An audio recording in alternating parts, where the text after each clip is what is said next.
Բարձր դատարան։ Վերջին 3 տարիների ընթացքում մենք տեսել ենք այն իրավական եւ իրական հետևանքները, երբ մեկ ուժ ունենում է ազգային ժողովում մանդատների 3/5-ից ավելին կամ առնվազն 3/5-ը։ Դրա հետևանքները բոլորս գիտենք։ Այսպիսի հետևանքներ ես վստահաբար եմ ասում Հայաստանի պատմության մեջ այլևս երբեք չեն լինելու։ Եվ կարող եմ ասել, որ այդ իմ պնդման երաշխավորներից մեկը հենց պետք է եւ կարող է լինել բացառապես Սահմանադրական դատարանը։ Միապետությունը, միակուսակցական կառավարումը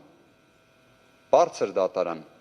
չի թակում Հայաստանի պետականության դռները, այլ այն իրականություն է։ Վերջին 3 տարիները Հայաստանի Հանրապետությունում մեկ ուժի կամքի, պարտադրանքի, թելադրանքի, ռեսուրսի եւ որոշումների կայացման տարիներն են եղել։ Բացառապես մեկ ուժի։ Հայաստանի Հանրապետության Սահմանադրությունը միապետություն ստեղծելու մասին չէ։ Այն երբեք չի եղել դրա մասին։ Մեր անկախության հռչակագիրը չի եղել միապետության եւ մեկ ուժի կողմից Հայաստանի Հանրապետության բոլոր որոշումների ընդունման մասին։ Սահմանադրության 4-րդ հոդվածը զսպումների եւ հակակշիռների վերաբերյալ երաշխիքները, ժողովրդավարության սկզբունքը, թե վերջին 3 տարիների ընթացքում, թե հիմա բարձր դատարան, ոչ թե վտանգված են, այլ փաստացի տապալված են։ Եվ բարձր դատարանը կարող է այս իրավիճակը վերականգնել։ Կարող է ապահովել այն, ինչ հենց սահմանադիրը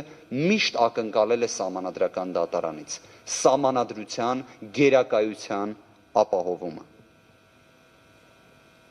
Մենք այս ժամանակահատվածում էլ ծայրահեղ վտանգավոր մարտահրավերների առաջ կանգնած։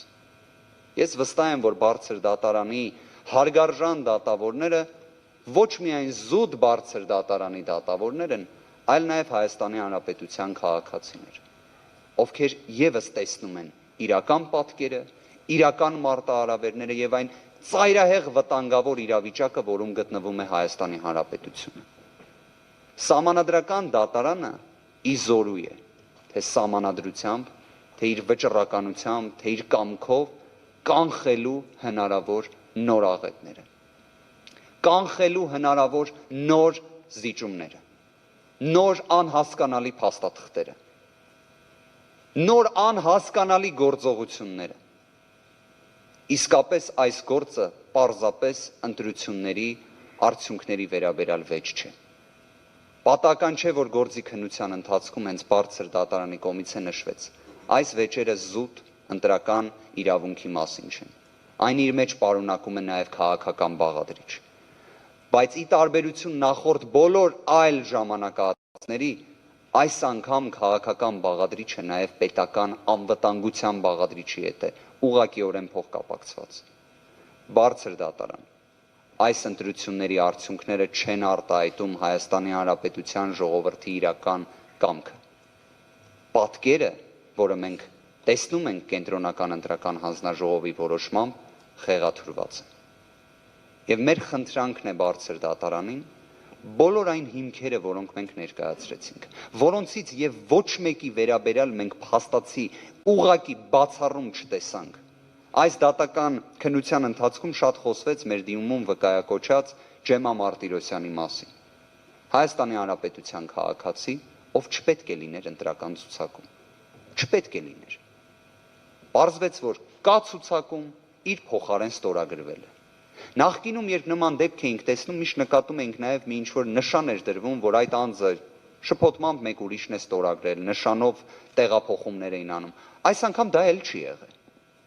Եվ հարց, Ջեմա Մարտիրոսյանի դեպքում այդ իրավիճակը